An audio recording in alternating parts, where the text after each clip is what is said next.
সময় তার জীবনহানি হতে পারে।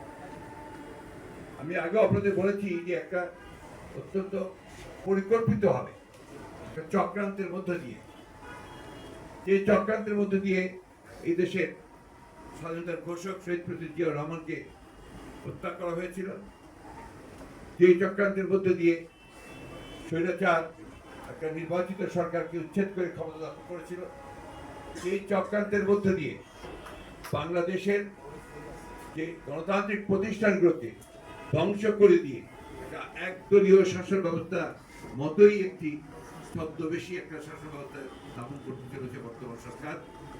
সেই চক্রান্তের কারণেই আজকে এই দেশের সবচেয়ে সংগ্রামী নেতা, গণতন্ত্রের জন্য সংগ্রামী নেতা, স্বাধীনতা সংহতি রক্ষার সংগ্রামী নেতা দেশনেত্রী বেগম খালেদা জিয়াকে সম্পূর্ণ মিথ্যা একটি মামলা সাজিয়ে তাকে ফরমায়েশি সাজা, পরবর্তীকালে সবচেয়ে যেটা কষ্টকর এবং দুর্ভাগ্যের কথা যে আদালত থেকে তার ছেলেকে বৃদ্ধি করে 5 বছর 10 বছর করে দেওয়া, এটা করা হয়েছে একমাত্র উদ্দেশ্য সেটা হচ্ছে যে তাকে রাজনীতি থেকে দূরে সরিয়ে রাখা।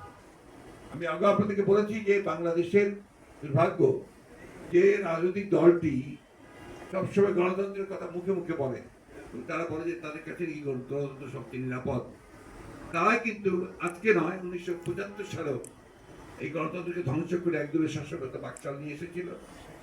একইভাবে আজকে তারা ক্ষমতায় আসার পর থেকে 2009 সালের পর থেকে অত্যন্ত সুচতুরভাবে পরিকল্পিতভাবে গণতান্ত্রিক প্রতিষ্ঠানগুলোকে তারা একে একে ধ্বংস করে চলেছে। আপনারা দেখলেন প্রথমেই ধ্বংস করেছে তারা যে জিনিসটিকে আন্দোলন করেছিল, যে কেয়ারটেকার গভর্নমেন্ট, তত্ত্বাবধায়ক সরকারের বিধান, যেখানে এই দেশের মানুষ সব মেনে নিয়েছিল, দেশের বেগম খালেদা যেটাকে সংবিধানে সন্নিবেশিত করেছিলেন, সেটাকেই তারা প্রথম আঘাত করেছে, বাতিল করেছে, এই নির্বাচন প্রক্রিয়াকে ধ্বংস করে দিয়েছে। এরপরে তারা প্রশাসনের একটি স্তম্ভ, একটি প্রতিষ্ঠান, এই প্রতিষ্ঠানগুলোকে তারা দলীয়করণ করেছে, ধ্বংস করে দিয়েছে। তা বিচার বিভাগ, প্রশাসন, পুলিশ বিভাগ, প্রত্যেকটি বিভাগে তারা দলীয়করণ চূড়ান্ত পর্যায়ে করেন। আজকে গণমাধ্যম স্বাধীন নয়, কোন স্বাধীনতা নেই, বিচার বিভাগের স্বাধীনতা নেই, অর্থাৎ এক কথায় গোটা দেশটাকে তারা একটা ফ্যাসিবাদী রাষ্ট্রে পরিণত করেছে। তাদের প্রধান বাধা ছিলেন দেশনেত্রী বেগম খালেদা জিয়া। এই জন্যই দেশনেত্রী বেগম খালেদাকে 18 নির্বাচনের বহু আগে তারা তাকে সরিয়ে দেয়, অর্থাৎ তার কারাগারে নিয়ে যায়। তারপর থেকে কারাগারে আপনারা জানেন কিভাবে তারপরে নির্যাতন নিপীড়নের ফলে, তার সঙ্গে দুর্ব্যবহার করার ফলে তাকে ঠিক মতো যে ব্যবহার করা দরকার, আচার করা দরকার, সেভাবে আচার না করে তাকে অসুস্থ করে ফেলা হয় এবং সঠিক চিকিৎসা দেওয়া হয়। পরবর্তীকালে পিজি হাসপাতালে নিয়ে আসার পরেও একই ঘটনা ঘটেছে। পরে জনমতের চাপে এবং আন্তর্জাতিক বিশ্বের চাপে যখন তাকে তারা সেই অবস্থা থেকে তার বাসায় পাঠাতে বাধ্য হয়েছে, সেই সময়ও তারা কিন্তু তার বাইরে গিয়ে চিকিৎসা করাকে নিষিদ্ধ করেছে, শর্ত আরোপ করেছে, এবং একই সঙ্গে আপনার ঢাকায় তাদের চলাচল রাজনীতি থেকে দূরে সরে রাখা হয়েছে।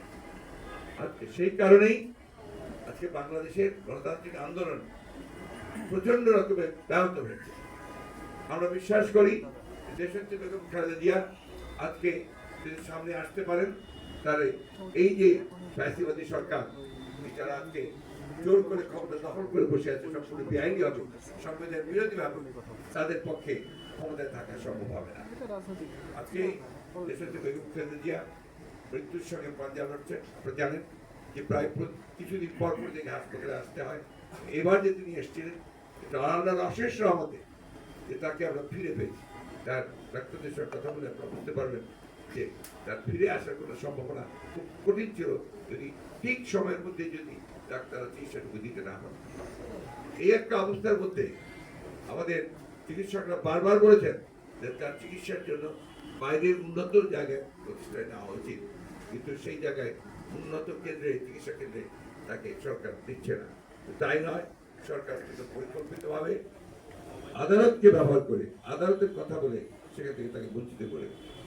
সেই জন্যই সাংবাদিক বন্ধুরা, আজকে বিএনপি সিদ্ধান্ত নিয়েছে যে দেশনেত্রী বেগম খালেদা জিয়ার যে মুক্তির আন্দোলন, এই মুক্তির আন্দোলনকে আরো বেগবান করা হয় এবং এই মুক্তির আন্দোলন অত্যন্ত দৃঢ়তার সঙ্গে বাংলাদেশের জাতীয়তাবাদী দল, সেই সঙ্গে বাংলাদেশ জাতীয় দল আশা করে এর সঙ্গে দেশের আপামর জনসাধারণ তার সঙ্গে একাত্ম হবে এবং আমাদের বিশ্বাস যে আমাদের সঙ্গে যারা যুগপৎ আন্দোলন করছেন তারা ইতিমধ্যে আপনারা লক্ষ্য করেছেন, তারা অনেকেই স্টেটমেন্ট দিয়েছেন, তার বেগম খালেদা জিয়ার যে শারীরিক অবস্থাতে উদ্বেগ প্রকাশ করেছেন, তার মুক্তির কথা।